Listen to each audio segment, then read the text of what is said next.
Hello, everybody. My name is Todd, and welcome to the Cincy Lingua membership program. It's great to have you with me here today for our video lesson.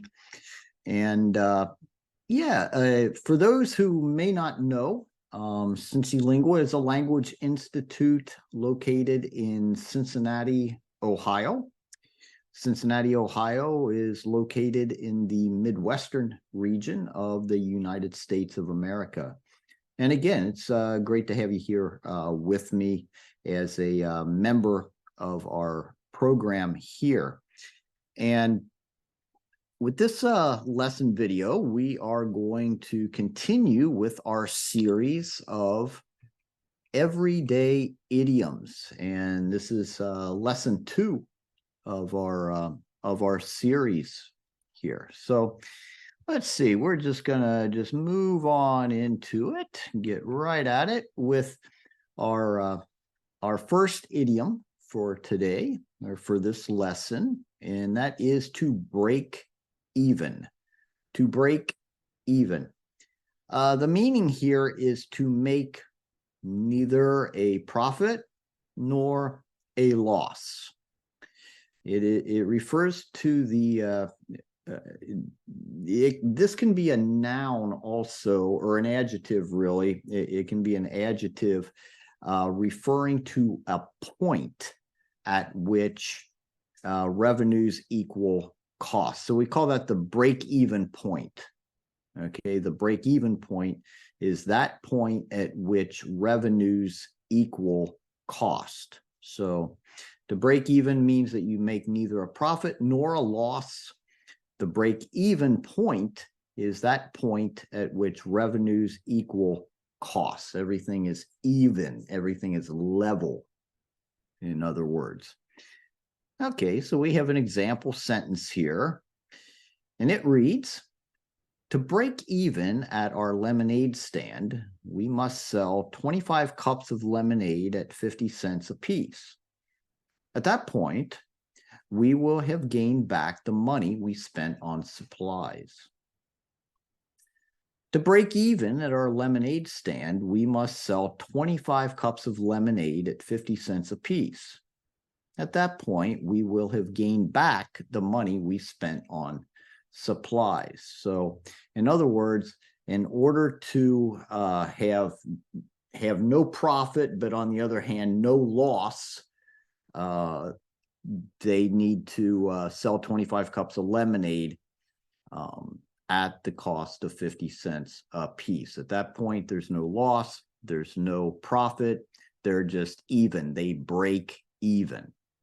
Okay, that is the break-even point.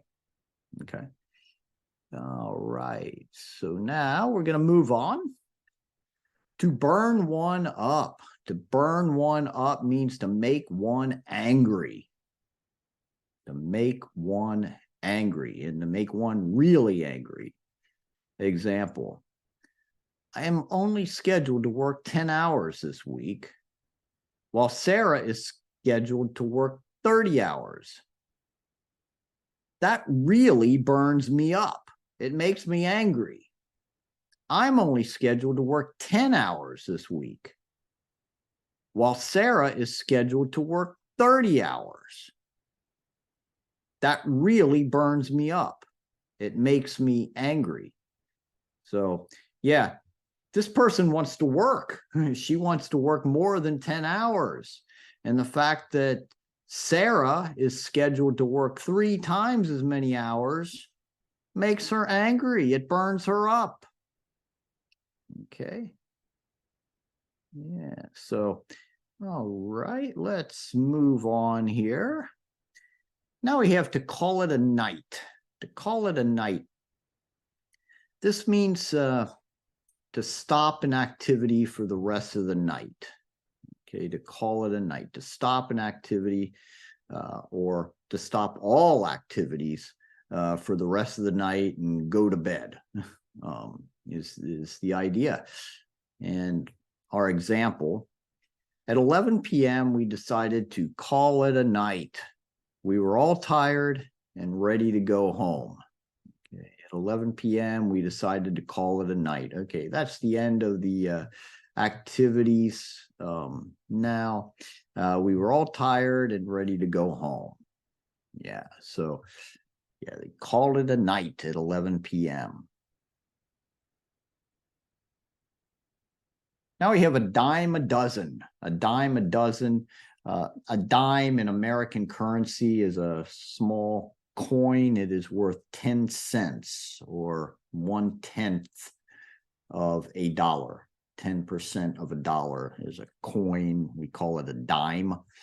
And a dozen refers to 12 of something. A dozen eggs is 12 eggs. Okay, so the idea here is that something is so plentiful as to be nothing special or not of much value. If something is a dime a dozen, well, okay, it's not very valuable is the idea. It's so plentiful as to be nothing special. It's very common. It's not very valuable. Okay. Example sentence.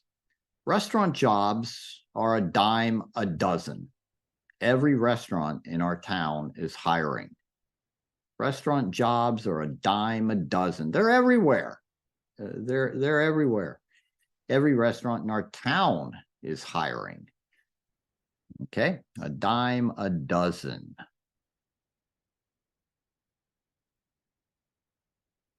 To do the trick.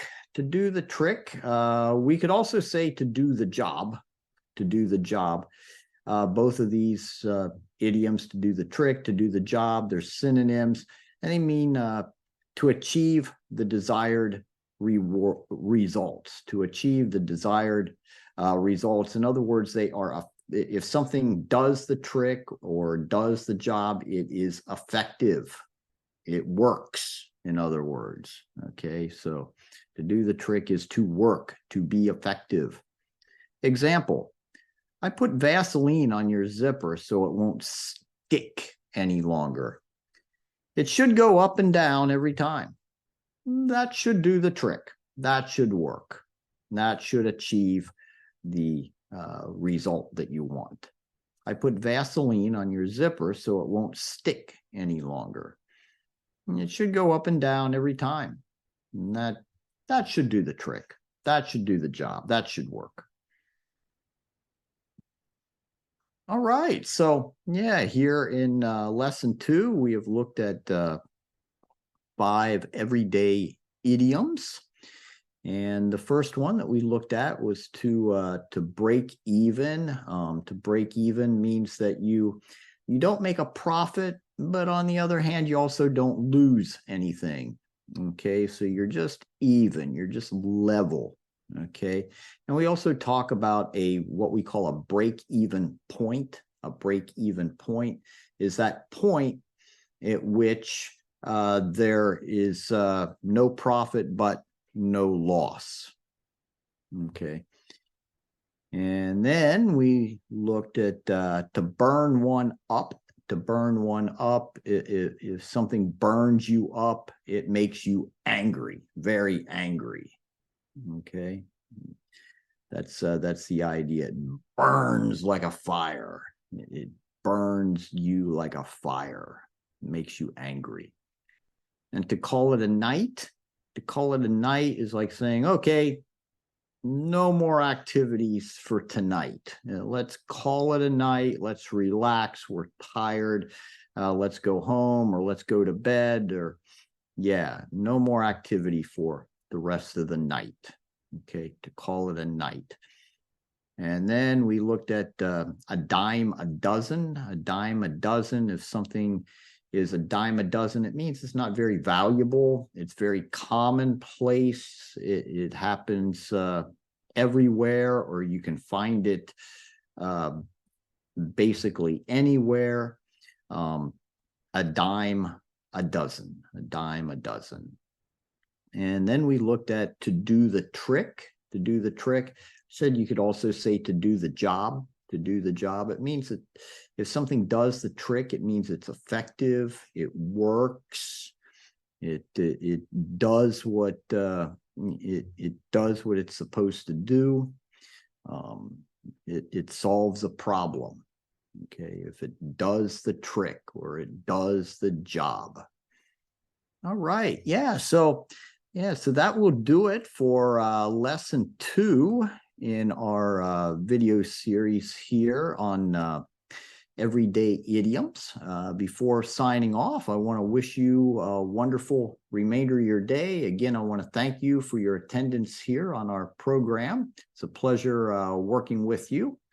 And I want to thank you for your attention. So I'll be looking forward to working with you and seeing you in our next lesson video. We have more in this series, and of course, we'll have many other series on the website and other a lot more different content as well. So looking forward to continue working with you. And for now, I'll sign off from Cincinnati, Ohio. And again, thank you. Bye-bye.